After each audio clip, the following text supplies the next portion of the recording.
Chitarristi, ciao!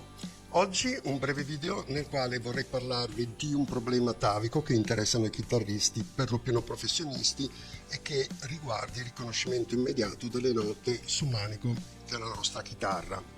Purtroppo, a differenza ad esempio della tastiera di un pianoforte, dove le note sono ben riconoscibili anche ad un neofita, in quanto tutte ben disposte in una sequenza ripetitiva, dove quelle naturali sono bianche, quelle alterate sono nere, nella chitarra ed anche in altri tipi di strumenti purtroppo non è così. Ma diciamo che sulla chitarra sono particolarmente ben mischiate, sembrerebbe quasi casualmente, a seconda della corda di volta in volta interessata, ed il relativo riconoscimento non è così immediato, anzi mette seriamente alla prova la nostra capacità di individuazione. Quindi non so come ve la caviate voi in merito, ma riflettevo su quello che è stato il mio percorso relativamente a questa tematica e volevo condividerlo con voi senza nessuna presunzione, ma proprio come del resto è il tema del mio canale, come mia esperienza sullo strumento. Quindi prima di iniziare, sigla.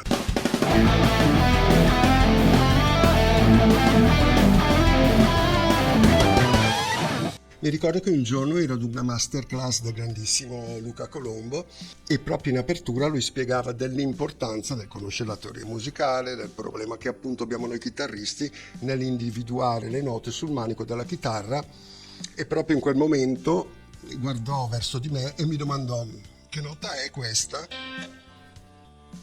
Io risposi subito: è un do. Bravo, disse lui. E questa? È un si bemolle. E questa? È un la. Bene, disse lui, tu sei un caso raro. Ora dico questo non per vanteria, ma perché ho riflettuto sul perché in effetti io fossi consapevole di quel che mi veniva chiesto, che a me veniva anche in maniera spontanea, e qual era stato il mio percorso che mi aveva permesso di imparare ciò. In effetti noi chitarristi siamo abituati a suonare in modo più basato sulle geometrie di certe diteggiature e posizioni, che prescindono dal conoscere esattamente il nome della specifica nota che stiamo suonando, magari pur sapendo all'interno di quale tonalità ci stiamo muovendo. Mi ricordo da giovane, quando studiavo la chitarra, mi approcciavo allo strumento attraverso la pratica e la teoria musicale. Le tablature all'epoca non esistevano e se leggevi le note sul rego musicale non avevi una posizione ben precisa, come di fatto viene adesso, ma la puoi individuare in vari punti del manico sulla base delle indicazioni della partitura stessa. Ad esempio, un do scritto a metà del pentagramma può essere individuato in più posizioni. Ad esempio, potrebbe essere qui, il do è questo, oppure qui, il do è questo, oppure qui,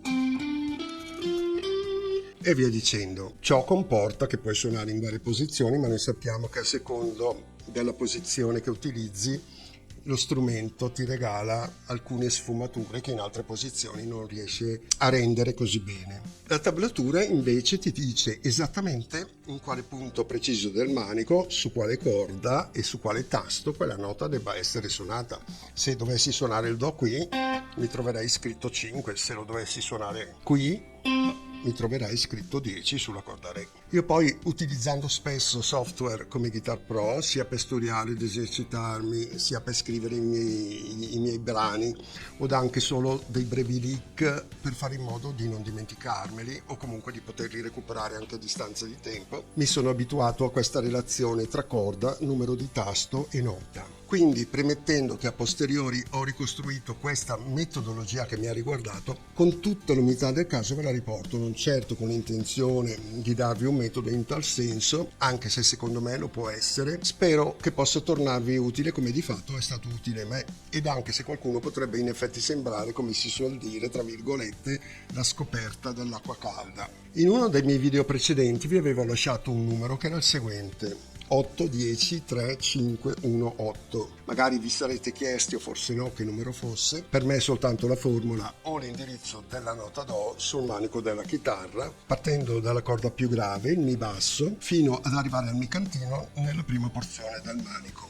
Infatti, per i numeri che vi avevo dato, ho 8 per il do, 3, 10, 5, 1, 8. Ora potrebbe sembrarvi una complicazione associare il numero di tasto ad una specifica nota. Uno dice già faccio fatica a ricordarmi la nota, adesso devo ricordarmi anche il numero del tasto sulla corda, ma per il nostro cervello e per come funziona la memoria fotografica la cosa invece è molto più semplice. Già noi siamo abituati ad orientarci sul manico prendendo a riferimento i capotasti, ossia i pallini in questo caso neri o bianchi a seconda del tipo di legno del manico, e questo vuol dire che inconsapevolmente o meno già applichiamo questo schema mentale conoscendo così il nome di qualche nota. Nel nostro caso sappiamo per esempio quando utilizziamo le pentatoniche che qui abbiamo la posizione del Sol, questo dell'A, qui il Si, qui abbiamo il Mi, il Do diesis, quindi se dobbiamo usare per esempio una pentatonica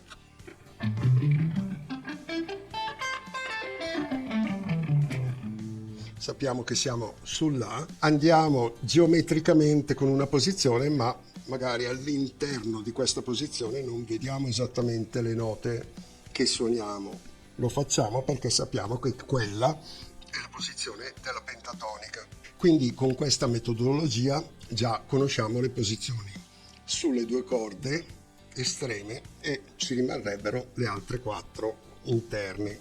Per espandere il concetto numero barra nota, ad esempio se ripartiamo dalla nostra nota Do e dai suoi numeri, ci basta pensare che ad un tono di distanza e quindi 2 tasti dopo avremo la nota Re. Quindi se qui avevo l'8, 2 tasti dopo avrò il 10 e quindi il Re. 2 tasti dopo il 3, quindi sul 5 avrò il Re.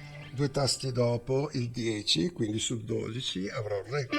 2 tasti dopo il 5, quindi sul 7 avrò il Re. 2 tasti dopo l'1 avrò il 3 e quindi il Re. 2 tasti dopo l'8 avrò il 10, quindi il Re.